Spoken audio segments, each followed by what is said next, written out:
Hello दोस्तों, synopsis CGPSC के इस यूट्यूब प्लेटफॉर्म पर आप सबका स्वागत है। आज हम लोग जिस टॉपिक पर बात करने जा रहे हैं वह स्टेट सर्विस एग्ज़ाम की तैयारी करने के लिए एक महत्वपूर्ण टॉपिक है। उसके बारे में आपको पता होना चाहिए। तो आज हम लोग सीजीपीएससी के बारे में जानेंगे, उसके एग्ज़ाम पैटर्न, एग्ज़ाम साइकिल और एक बहुत ही इंपॉर्टेंट क्वेश्चन जो सभी लोगों के द्वारा पूछा गया है कि कोचिंग करना ज़रूरी है या नहीं। तो उन सब के बारे में आज हम लोग देखने वाले हैं। तो चलिए वीडियो को शुरू करते हैं।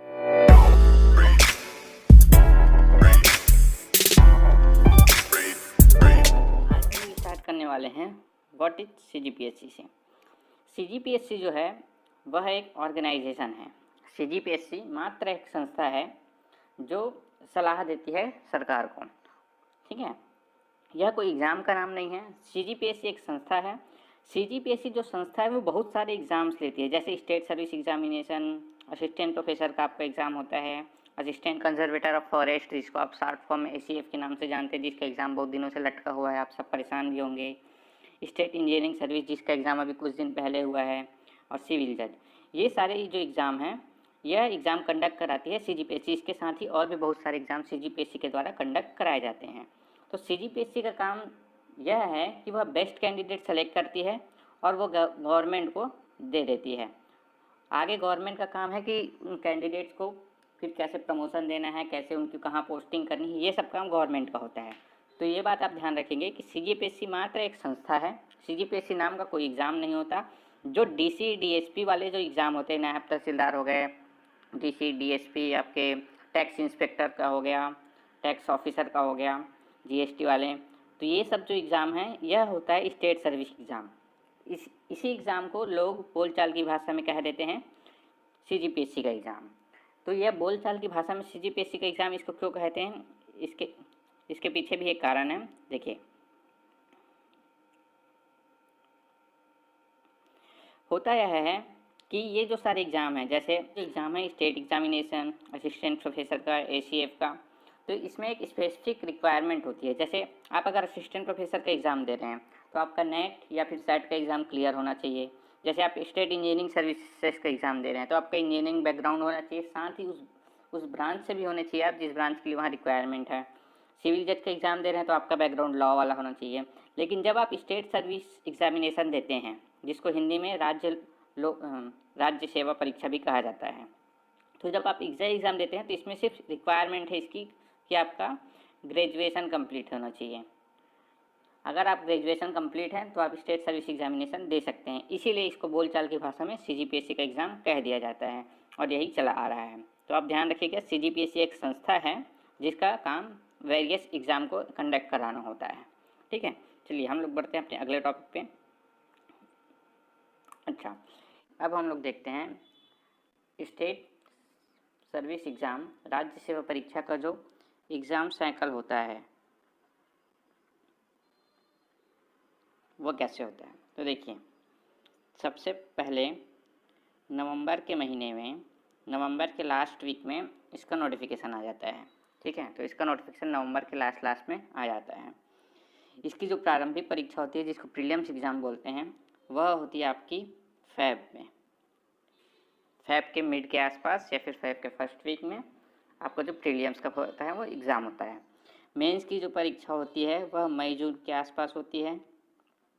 मई जून में आपका मेंस होता है और इंटरव्यू आपका अक्टूबर नवंबर में होता है। देखिए, यह जो साइकिल है, यह पिछले कई वर्षों से ऐसा चला आ रहा था, लेकिन लास्ट ईयर कोरोना की वजह से ये जो मेंस का एग्ज़ाम है ये पोस्टपोन्ड हुआ।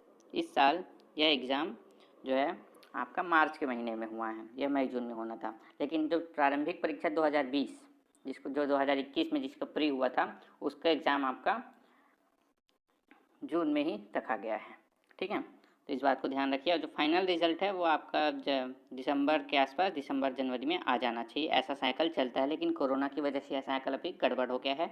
और अभी आप लोग देख भी रहे होंगे लगातार अभी विरोध चल ही रहा है।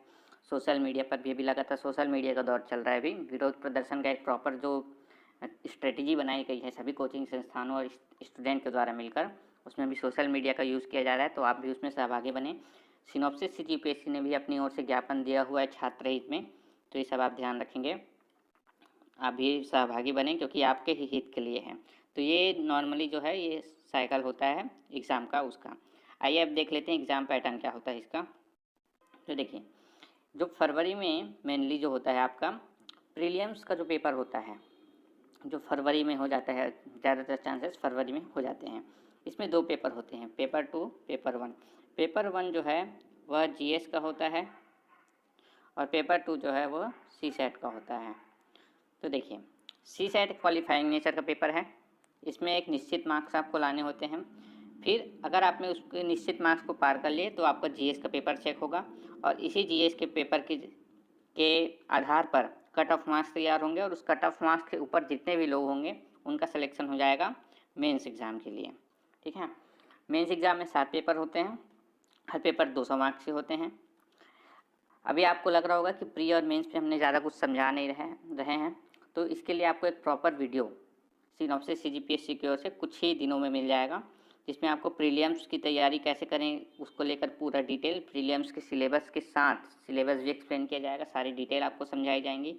साथ ही मेंस के लिए एक सेपरेट वीडियो मिलेगा जिसमें मेंस के सिलेबस बताई जाएगी, साथ ही मेंस की स्ट्रेटेजी क्या होनी चाहिए, कौन कौन से बुक आप प्रीफर कर सकते हैं, कौन से सेक्शन पे आपको ज़्यादा ध्यान देना चाहिए, ये सब बताया जाएगा। और फिर अगर आप प्री और मेंस क्लियर कर लेते हैं तो इंटरव्यू, उसके बाद आपका इंटरव्यू होता है 150 मार्क्स का। तो ये जो तीनों सेक्शन हैं, ये तीनों सेक्शन हम लोग सेपरेट बाद में डीप में डिस्कस करने वाले हैं, तो अभी इसमें हम लोग ज़्यादा डीप में नहीं जाएंगे। हम लोग चलते हैं अपने अगले टॉपिक की ओर। देखिए, अब जब हम लोग एग्ज़ाम्स की तैयारी शुरू करते हैं, स्टेट सर्विस एग्ज़ाम, राज्य सेवा परीक्षा की जब भी तैयारी शुरू करते हैं तो सबसे बड़ा जो डाउट रहता है वह रहता है कि सिर्फ फ्री की तैयारी पहले करें या फिर इंटीग्रेटेड अप्रोच से चलें। तो देखिए, अगर आपने शुरू में इंटीग्रेटेड अप्रोच रखा तो आपका, हमने अभी थोड़ी देर पहले डिस्कस किया, फेब में हमारा प्री होता है और लगभग मई जून में मेंस होता है। ठीक है, तो ये दोनों के बीच का जो गैप है उसमें आपको सिर्फ 3 महीने का गैप मिलता है। तो अगर आप शुरू से इंटीग्रेटेड अप्रोच रखते हैं तो ये वाला जो समय है इसका आप एकदम सही से यूटिलाइज़ कर पाएंगे और इसमें आपकी मेंस की तैयारी इस प्रकार से हो जाएगी कि आपका मेंस निकलना लगभग क्लियर, आपको किसी भी सेक्शन में डाउट नहीं रह जाएगा कि मेरा ये सेक्शन छूटा है, ये सेक्शन छूटा है। पर इसी में देखिए कि अगर आप सिर्फ प्री की तैयारी पहले करते हैं तो आपका मेंस का पूरा पोर्शन बचा रहेगा, क्योंकि बहुत सारे सिलेबस हम जब डिस्कस करेंगे तो वहाँ हम बताएंगे कि बहुत सारी चीज़ें ऐसी हैं जो सिर्फ मेंस में हैं, जिनको आपको प्री में नहीं पढ़ना होता है, तो वो सारी चीज़ें आपकी छूट जाएंगी कब, अगर आप सिर्फ प्री की तैयारी स्टार्ट करते हैं। और अगर आज से भी हम लोग देख लें, अभी अप्रैल चल रहा है, तो नेक्स्ट फरवरी आने तक आपके पास 10 मंथ का समय है। तो सिर्फ 10 मंथ तक आप प्री पढ़ें ये भी उचित नहीं है एग्ज़ाम को देखते हुए, क्योंकि अगर आप इंटीग्रेटेड तैयारी के साथ शुरू करते हैं तो आपका मेंस के साथ साथ आपका बेसिक फाउंडेशन है वो आपका तैयार होता जाएगा। बेसिक फाउंडेशन में क्या होता है, बेसिक फाउंडेशन के बाद बहुत ही थोड़ा ही कार्य करना रहता है हमको प्री का एग्ज़ाम निकालने के लिए। ठीक है, तो इंटीग्रेटेड अप्रोच के साथ आप तैयारी शुरू करिए। प्री ओनली आप तभी जाइए जब आपका मेंस लगभग कंप्लीट हो गया, या फिर ये भी कह सकते हैं आप जैसे ही नवंबर दिसंबर के आसपास आता है तो आप अपनी तैयारी शिफ्ट करके प्री ओरिएंटेशन कर लीजिए, क्योंकि तैयार देखिए अंतर होता है प्री की तैयारी और मेंस की तैयारी में, लेकिन आप इंटीग्रेटेड अप्रोच से पढ़ेंगे तो दोनों को आप साथ में पढ़ते चलेंगे। तो शुरू आप इंटीग्रेटेड अप्रोच से करिए, धीरे से आप लास्ट में प्री ओनली में शिफ्ट हो जाइए, और ऑब्वियस सी बात है कि फरवरी के बाद आपका प्री अच्छा जाएगा और आप फिर सिर्फ मेंस ओनली की तैयारी में लग जाएंगे। इस टॉपिक पर अगर आपको और डिटेल डिस्कशन चाहिए तो हमें कमेंट करके ज़रूर बताएं, हम एक और सेपरेट वीडियो इस पर बना सकते हैं। अभी आगे चलते हैं। ठीक है, बहुत सारे लोगों का यह क्वेश्चन था कि कोचिंग इंस्टीट्यूट जो है इसकी हमें ज़रूरत है कि नहीं है, इस कोचिंग इंस्टीट्यूट की ज़रूरत है या नहीं है, यह बहुत सारे लोगों का डाउट था। देखिए, कोचिंग इंस्टीट्यूशन की जब बात आती है तो यहाँ पे इसमें हमको 2 प्रकार के लोग मिलते हैं। एक लोग मिलेंगे जो पहले से तैयारी कर रहे होंगे और एक मिलेंगे जो नए होंगे, जो अभी तक कोचिंग नहीं गए होंगे। तो देखिए, पहले इन लोग की बात कर लेते हैं जो पहले से तैयारी कर रहे हैं। देखिए, अगर आप पहले से तैयारी कर रहे हैं तो आपको कोचिंग करने की और ज़रूरत नहीं है, क्योंकि कोचिंग इंस्टीट्यूशन, जितने भी कोचिंग संस्था है उनका मेन कार्य यह होता है कि वो आपको गाइडेंस प्रोवाइड कर देंगे कि आपको किस दिशा में बढ़ना है। ठीक है, अगर आपको एक बार ये पाथ समझ आ गया कि कौन से रास्ते में आपको आगे बढ़ना है तो उसके बाद आप खुद से तैयारी कर सकते हैं। और अगर आपको लगता है कि 1-1.5 साल की कोचिंग के बाद भी आपको चीज़ें सही से समझ नहीं आई हैं तो यकीन मानिए दूसरे साल भी आपको उसी प्रकार की दिक्कत होने वाली है। तो इससे अच्छा एक बार कोचिंग करिए, अच्छे से करिए और उसके बाद सेल्फ स्टडी में ध्यान लगाइए, पूरा टाइम दीजिए, टाइम टेबल बनाइए, प्रॉपर फॉलो करिए, फिर देखिए आपका एग्ज़ाम कैसे क्लियर नहीं होता, बिल्कुल होगा। ठीक है, अब हम लोग बात कर लेते हैं जो नए हैं, जो अभी तक कोचिंग ज्वाइन नहीं किए हैं, इनके बारे में। देखिए, जिन लोगों ने अभी तक कोचिंग ज्वाइन नहीं किया है, उनको अगर उनकी इकोनॉमिक बैकग्राउंड सही है, घर की कोचिंग का फीस दे सकते हैं, तो बिल्कुल एक बार कोचिंग करने में कर ही लेना चाहिए आपको, क्योंकि कोचिंग करने से आपको फिर वो जो गाइडलाइन है उसके लिए जगह जगह अलग अलग भटकना नहीं पड़ेगा। देखिए, लोग आजकल ये भी बोलते हैं कि यूट्यूब के जरिए पूरी तैयारी हो जाती है, बिल्कुल सही है, लेकिन जो एक प्रॉपर सीक्वेंस वाइज गाइडेंस है वो आपको सिर्फ यूट्यूब से नहीं मिलेगा। हाँ, अगर आपकी मजबूरी है, आप कोचिंग नहीं करना चाहते, तो ये बिल्कुल सही है कि आप सिर्फ यूट्यूब के बल पे भी आप तैयारी कर सकते हैं।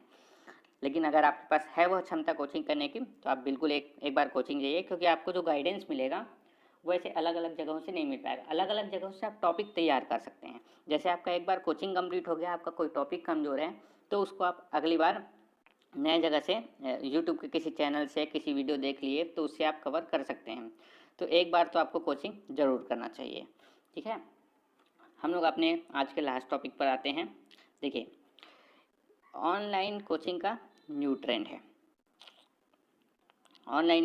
इस ऑनलाइन कोचिंग का न्यू ट्रेंड, तो ये इसमें कोई दो राय नहीं है, इसका सीधा सीधा एक बड़ा सा आंसर आता है यस।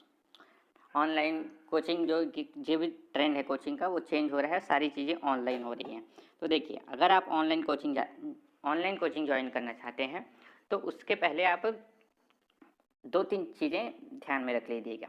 सबसे पहली बात ये याद रखिए कि ऑनलाइन कोचिंग जो है आपका लास्ट ऑप्शन होना चाहिए। अगर आपके पास और कोई ऑप्शन नहीं है, तभी ऑनलाइन कोचिंग ज्वाइन करिए। यह अपने लास्ट ऑप्शन में रखिए कि अगर कुछ भी नहीं हो पा रहा है तभी करेंगे। इसका कारण यह है क्योंकि ऑनलाइन कोचिंग जब आप ज्वाइन करेंगे, तो उसमें आपको कांस्टेंट रहने के लिए बड़ी मेहनत करनी पड़ेगी। अगर आप जॉब कर रहे हैं तो बिल्कुल कर सकते हैं, लेकिन अगर आपके पास जॉब नहीं है, आप सिर्फ इसी की तैयारी कर रहे हैं और आप ऑनलाइन कोचिंग से तैयारी कर रहे हैं, तब भी आपको बड़ी दिक्कत आएगी, क्योंकि उसमें कांस्टेंट आपको एक टाइम में बैठना, एक टाइम में उठना मुश्किल जाता है। लेकिन अगर आप ऑफलाइन कोचिंग में रहेंगे तो आप बराबर उसकी तैयारी कर सकते हैं। दूसरी बात, जब भी आप कोई भी कोचिंग ज्वाइन करेंगे ऑनलाइन का, तो उसकी क्वालिटी को ज़रूर से एक बार देख लें, फीडबैक लोगों से ले लें, क्योंकि ऑनलाइन कोचिंग में वीडियोस के बहुत इश्यूज आते हैं। कहीं वीडियो जूम नहीं होते, कहीं वीडियो में स्क्रीनशॉट नहीं ले पा रहे हैं, तो ये सब इशू बहुत आते हैं। तो इसको एक बार ज़रूर चेक कर लीजिएगा आप सब। ठीक है, और देखिए, तीसरी बात, जब भी ऑनलाइन कोचिंग ज्वाइन करें तो उनसे इस बात क्लियर रखें कि जो आपको नोट्स हैं वो किस फॉर्म में प्रोवाइड होंगे, क्योंकि अगर वो पीडीएफ के फॉर्म में आपको नोट्स देंगे तो आप कितना प्रिंट आउट करा के पढ़ेंगे। देखिए, मोबाइल से आपकी पूरी तैयारी नहीं हो पाएगी पढ़ के, आपके पास हार्ड कॉपी होनी चाहिए। तो अगर आप वो पीडीएफ में आपको नोट्स दे रहे हैं, तो आपका तो प्रिंट आउट कराने में बहुत सारा समय चले जाएगा। तो इसलिए वो कोचिंग प्रीफर करिए जो कोचिंग ऑनलाइन ले रहे हैं, लेकिन जो नोट्स हैं वो आपको प्रिंटेड फॉर्म में आपके घर तक पहुंचा रहे हों। ठीक है, एक चीज़ ध्यान रखेंगे, क्लासेस कब तक चलेंगी ये कंफर्म करवा लीजिए। और सबसे मेन इम्पॉर्टेंट, टेस्ट सीरीज़ अगर वो प्रोवाइड करा रहे हैं ऑनलाइन, तो उसको भी एक बार चेक कर लीजिए कि उसका जो क्वालिटी है कैसा है, ये सब आप फीडबैक ले लीजिए। ठीक है, तो आज के वीडियो में इतना ही रखते हैं, और आपको अगर किसी टॉपिक पर डाउट है तो हमें कमेंट करके ज़रूर बताएं। उस टॉपिक पर हम वीडियो बना के आपको ज़रूर पहुंचाएंगे। और तब तक के लिए भी कोरोना बहुत तेज़ी से फैल रहा है, तो आप अपनों का ध्यान रखें, अपना भी ध्यान रखें, और चलिए मिलते हैं नेक्स्ट वीडियो में। Thank you.